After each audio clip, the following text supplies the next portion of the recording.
America, a country known for junk food and obesity, has just embarrassed New Zealand on food transparency, and most Kiwis are completely unaware. Why? Because while the US food system is being dragged towards honesty, New Zealand is quietly drifting in the opposite direction. Here's what just happened. A US federal court has ruled that the USDA broke the law by letting big food companies hide genetically engineered ingredients behind loopholes. For years, if a GMO crop was processed so heavily that a lab couldn't detect its DNA, companies didn't need to label it.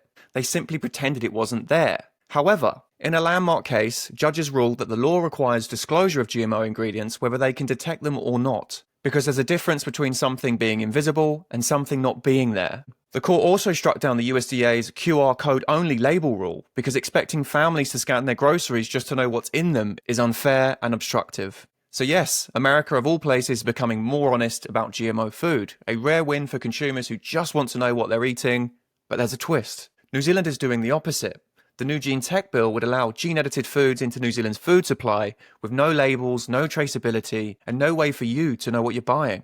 And the Food Safety Authority has already opened the door, pushed along by ACT MP Andrew Hoggard, meaning unlabelled gene edits can now slip into Kiwi supermarket shelves. And overseas, the pattern is brutally clear. Most GMO crops are engineered to survive spraying of chemicals like Roundup, and the active ingredient glyphosate has already been tied to cancer cases in billions in settlements. Those residues do not stay in the paddock. They end up in your food. Surely this is about something every family deserves. The truth to know what we're eating and what we're putting inside of our bodies. So why is New Zealand jumping in the fire now? If New Zealand folds, it won't just change the food New Zealand makes. It will set a global precedent, giving the biotech industry yet more power to control the future of food everywhere. And if you are awake by now, please check the comments to see how you can take action. And if you enjoyed this video, please share it. The media are not covering these stories. Thank you.